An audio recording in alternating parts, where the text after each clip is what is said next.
We've been telling you about Media Matters' taxpayer-funded war on Fox News Channel. Well, our next guest says he also was targeted unfairly by the lefty website. They tried to shoot down a study he wrote with his peers on media bias. Tim Groseclose takes on their accusations in his soon-to-be-released book called Left Turn: How Liberal Media Bias Distorts the American Mind. He joins us this morning from Los Angeles. Good morning to you, Tim. Good morning. Great to be here. Great to have you as well. Okay, Tim, tell us how you wound up in Media Matters' crosshairs. Well, this was an earlier study that I did. It actually formed the basis from the book that you just mentioned. Co-author and I wrote this study, kind of nerdy study. We wanted to quantify the actual bias of the media, right, to give a number to say how left-wing or right-wing. This was a peer-reviewed study, vetted by my university colleagues. We were willing to give the data out to anyone who wanted it, and we did. We gave right. it out to anyone who wanted to could verify it. Yet, a writer at Media Matters wrote an essay entitled Rigging the Numbers. This writer had no evidence of this, did not ask us for our data, could have verified that, but didn't, just willy-nilly decided to make that claim.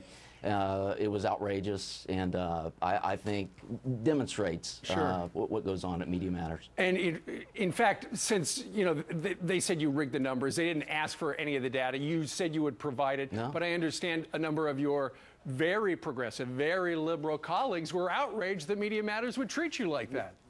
That's right. A story that made me cry. A small tear. One of my left-wing colleagues, a guy with whom we fight like brothers sometimes, but this left-wing colleague was also outraged, as some other left-wing colleagues who knew my research, knew me, said this is careful, honest scholarship. That colleague wrote a long email to that writer, and it turns out I actually made that email the focus of the introduction of my book. It's a touching story, and says it gives an inside account of what's going on at Media Matters. Sure. And how do you feel about Media Matters winding up with that 501c3 designation where they don't pay taxes, and it's all tax exempt stuff? Do you think that's appropriate for them to do this political hatchet job?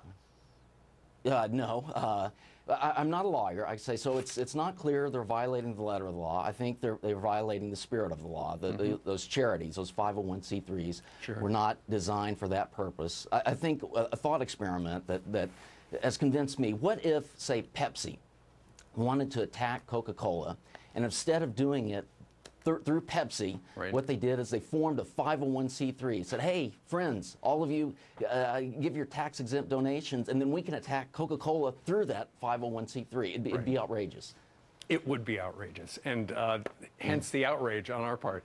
All right, Tim Groseclose, whose new book, Left Turn, debuts on July the 19th at bookstores everywhere. Tim, thanks for joining us today from LA.